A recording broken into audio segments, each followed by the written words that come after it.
ನೀವು ಕಾಂಗ್ರೆಸ್ ಮನೆಯಲ್ಲಿ ಹೊಗೆಯಾಡ್ತಿದ್ದ ಪಟ್ಟದ ಕಿಡಿ ಇಂದು ಹೊತ್ತಿ ಉರಿಯುವಂತ ಹಂತ ತಲುಪಿದೆ.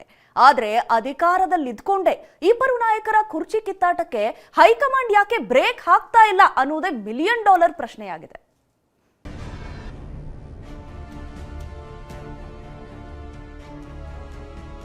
ಸಿಎಂ ಡಿಸಿಎಂ ಕೊಟ್ಟ ಮಾತಿನ ಕದನ, ಹೈಕಮಾಂಡ್ ಮೌನವೇಕೆ? ಡಿಕೆ ಸಿದ್ದರಾಮಯ್ಯ ಸಂಧಾನಕ್ಕೆ ಮೀನಾಮೇಷ ಎಣಿಸ್ತಿದ್ಯಾ ಕಾಂಗ್ರೆಸ್ ಅಧಿಕಾರಕ್ಕೆ ಬಂದ ದಿನದಿಂದ ಇಂದಿನವರೆಗೂ ಪಟ್ಟದ ಪೈಪೋಟಿಗೆ ಬ್ರೇಕ್ ಬಿದ್ದಿಲ್ಲ. ಅದರಲ್ಲೂ ಈ ಬಾರಿಯಂತೂ ನಾನಾ ನೀನಾ ಅಂತ ಸಿಎಂ ಸಿದ್ದರಾಮಯ್ಯ ಹಾಗೂ ಡಿಸಿಎಂ ಡಿಕೆ ಶಿವಕುಮಾರ್ ಜಿದ್ದಿಗೆ ಬಿದ್ದಿದ್ದಾರೆ. ಆಪ್ತ ವಲಯದ ಸಚಿವರು ಶಾಸಕರ ಮಟ್ಟದಲ್ಲಿ ಇದ್ದ ಪಟ್ಟದಾಟ ನೇರವಾಗಿ ಸಿಎಂ ಡಿಸಿಎಂ ನಡುವಿನ ಪೋಸ್ಟರ್ ವಾರ್ಗೆ ಬಂದು ತಲುಪಿದೆ. ನಿನ್ನೆ ಬೆಳಗ್ಗೆ ಟ್ವೀಟ್ ಮಾಡಿದ್ದ ಡಿಕೆ ಶಿವಕುಮಾರ್ ಕೊಟ್ಟ ಮಾತನ್ನ ನೆನಪಿಸಿ ಪೋಸ್ಟರ್ ಹಾಕಿದ್ರು. ಸಂಜೆಯಾಗ್ತಿದ್ದಂತೆ ಸಿಎಂ ಸಿದ್ದರಾಮಯ್ಯರ ಅಧಿಕೃತ ಎಕ್ಸ್ ಖಾತೆಯಲ್ಲೂ ಕೊಟ್ಟ ಮಾತಿನ ಬಾಣ ಪ್ರಯೋಗವಾಗಿದೆ. ಗ್ಯಾರಂಟಿ ಯೋಜನೆಗಳನ್ನ ಪ್ರಸ್ತಾಪಿಸುತ್ತಲೇ ಡಿಸಿಎಂ ಡಿಕೆ ಶಿವಕುಮಾರ್ಗೆ ನೇರ ತಿರುಗೇಟು ಕೊಟ್ಟಿದ್ದಾರೆ.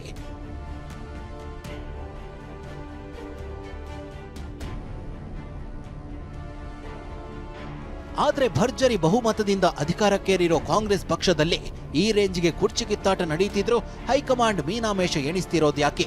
ಪ್ರತಿದಿನವೂ ಪಕ್ಷಕ್ಕೆ ಡ್ಯಾಮೇಜ್ ಆಗ್ತಿದ್ರು ಕರೆದು ಸಂಧಾನ ಮಾಡದೆ ವಿಳಂಬ ಮಾಡ್ತಿರೋದೇಕೆ? ಇಬ್ಬರು ನಾಯಕರು ಬಹಿರಂಗವಾಗಿ ಪೋಸ್ಟ್ ವಾರ್ ನಡೆಸೋವರೆಗೂ ಬಿಟ್ಟಿದ್ದೇಕೆ ಅನ್ನೋದೇ ಆಶ್ಚರ್ಯಕ್ಕೆ ಕಾರಣವಾಗಿದೆ. ಇವತ್ತು ಮಾತನಾಡ್ತಾರೆ, ನಾಳೆ ಮಾತನಾಡ್ತಾರೆ ಅಂತ ದಿನದೂಡುತ್ತಲೇ ಇರೋ ಕಾಂಗ್ರೆಸ್ ಹೈಕಮಾಂಡ್ ನಡೆ ನಿಗೂಢವಾಗಿದೆ.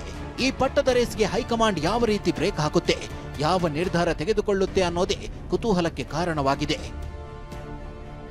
ಇಂದು ರಾತ್ರಿ ವಿದೇಶದಿಂದ ಸೋನಿಯಾ ಗಾಂಧಿ ವಾಪಸ್. ಭಾನುವಾರವೇ ಕಾಂಗ್ರೆಸ್ ಕುರ್ಚಿ ಕಿತ್ತಾಟಕ್ಕೆ ಕ್ಲೈಮ್ಯಾಕ್ಸ್.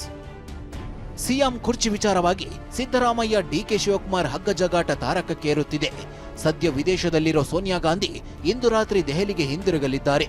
ದೆಹಲಿಗೆ ಹಿಂದಿರುಗಿದ ಬಳಿಕ ಹಿರಿಯ ನಾಯಕರು ಸೋನಿಯಾ ಗಾಂಧಿ ಅಭಿಪ್ರಾಯ ಪಡೆಯಲಿದ್ದಾರೆ. ನಾಡಿದ್ದು ಭಾನುವಾರ ಸಂಜೆ ಬಳಿಕ ಸೋನಿಯಾ ಗಾಂಧಿ, ಖರ್ಗೆ, ರಾಹುಲ್ ಗಾಂಧಿ, ಕೆಸಿ ವೇಣುಗೋಪಾಲ್ ಸಭೆ ನಡೆಸಲಿದ್ದಾರೆ. ಸಭೆ ಬಳಿಕ ರಾಜ್ಯ ನಾಯಕರಿಗೆ ದೆಹಲಿಗೆ ಬರುವಂತೆ ಸೂಚನೆ ನೀಡಲಿದ್ದಾರೆ. ಹೀಗಾಗಿ ಮುಂದಿನ ವಾರ ರಾಜ್ಯ ನಾಯಕರ ಸಭೆ ನಡೆಯೋ ಸಾಧ್ಯತೆ ಇದೆ. ನಿನ್ನೆ ಅಷ್ಟೇ ಮಾತನಾಡಿದ ಎಐಸಿಸಿ ಅಧ್ಯಕ್ಷ ಖರ್ಗೆ ದೆಹಲಿಗೆ ಇಬ್ಬರನ್ನ ಕರೆಸಿ ಮಾತನಾಡಿ ಸೆಟಲ್ ಮಾಡ್ತೀವಿ ಎಂದಿದ್ದಾರೆ. ಈಗ ಡೆಲ್ಲಿಗೆ ಹೋದ್ಮೇಲೆ ನಾವು ಎಲ್ಲ ಇಂಪಾರ್ಟೆಂಟ್ 3-4 ಜನರಿಗೆ ಕರೆಸಿ ಮಾತಾಡ್ತೀನಿ.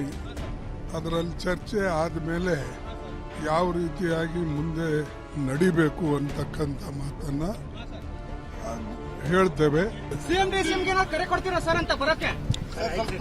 ಅವರಿಗೆಲ್ಲ ಕರೆಸೆ ಮಾತಾಡ್ಬೇಕಾಗ್ತದೆ. ಕರೆಸೆ ಮಾತಾಡಿ ಸೆಟಲ್ ಮಾಡ್ತಾರೆ. ಅವರಿಗೆಲ್ಲ ಕರೆಸೆ ಮಾತಾಡ್ಬೇಕಾಗ್ತದೆ. ಕರೆಸೆ ಮಾತಾಡಿ ಸೆಟಲ್ ಮಾಡ್ತಾರೆ. ಹೈಕಮಾಂಡ್ ಬುಲಾವ್ ಬಗ್ಗೆ ಮಾತನಾಡಿದ ಡಿಸಿಎಂ ಡಿಕೆ ಶಿವಕುಮಾರ್, ದೆಹಲಿ ನಮಗೆ ದೇವಸ್ಥಾನ ಇದ್ದಂತೆ. ನಮ್ಮ ಪಕ್ಷದ ವರಿಷ್ಠರು ಕರೆದ್ರೆ ಹೋಗ್ತೇವೆ. ನಾನು ಸಿಎಂ ಸಿದ್ದರಾಮಯ್ಯ ಹೋಗುತ್ತೇವೆ ಅಂದ್ರು. Definitely I'll go to Delhi because Delhi is our temple. Delhi is our temple. We have to go there. All of us are without Delhi, nothing can go. Congress party is a party with a big history. And always Delhi will guide us. Whenever they call me and the party leaders, including my chief minister, we'll go there. CM DCM ನಡುವಿನ ಕಿತ್ತಾಟದ ಬಗ್ಗೆ ಸ್ವಪಕ್ಷದ ಶಾಸಕರೇ ಅಸಮಾಧಾನ ಹೊರಹಾಕಿದ್ದಾರೆ. High command ಕರೆಸಿ ಮಾತನಾಡಬೇಕಿತ್ತು ಅಂತ K H Muniyappa ಹೇಳಿದ್ರೆ ಆದಷ್ಟು ಬೇಗ ಕಿತ್ತಾಟ ಬಗೆಹರಿಸಬೇಕು ಅಂತ ಬಿಕೆ ಹರಿಪ್ರಸಾದ್ ಹೇಳಿದ್ದಾರೆ. ಮಾನ್ಯ ಎಸಿಸಿ ಅಧ್ಯಕ್ಷರಿಗೆ ಹೇಳಿ ಬಂದಿದ್ದೀನಿ, ಇದನ್ನು ಕರೆಸಿ ಫೈಸಲಿ ಮಾಡಿ ಅಂತ. ಆದಷ್ಟು ಬೇಗ ಕರೆಸಿ ಮಾತಾಡಿ ಇಬ್ಬರನ್ನೂ ಇದನ್ನು ಫೈಸಲಿ ಮಾಡಬೇಕು ಅಂತ ನಾನು ಮನವಿ ಮಾಡ್ತೀನಿ. ಮುನಿಯಪ್ಪನವ್ರು ಸಲಹೆ ಕೊಟ್ಟಿದ್ದಾರಲ್ಲ, ಅದೇ ಸಲಹೆ. ಆದಷ್ಟು ಬೇಗ ಕೇಂದ್ರದಲ್ಲಿ ನಾಯಕತ್ವ ಇವ್ರನ್ನ ಕರೆಸಿ ಮಾತಾಡಿ ಬಗೆಹರಿಸಬೇಕಾಗುತ್ತೆ. ಯಾವ ಸಭೆ ಯಾವಾಗ ನಡೀತಾ ಇದೆ ಅಂತ ಎಲ್ಲರೂ ಅಧ್ಯಕ್ಷರು ಏನ್ ಹೇಳಿದ್ದಾರೆ, ಸಂದರ್ಭ ಬಂದಾಗ ಕರೆಸಿ ಮಾತಾಡ್ತೀವಿ. ಆ ದಿನ. Bureau report, TV9.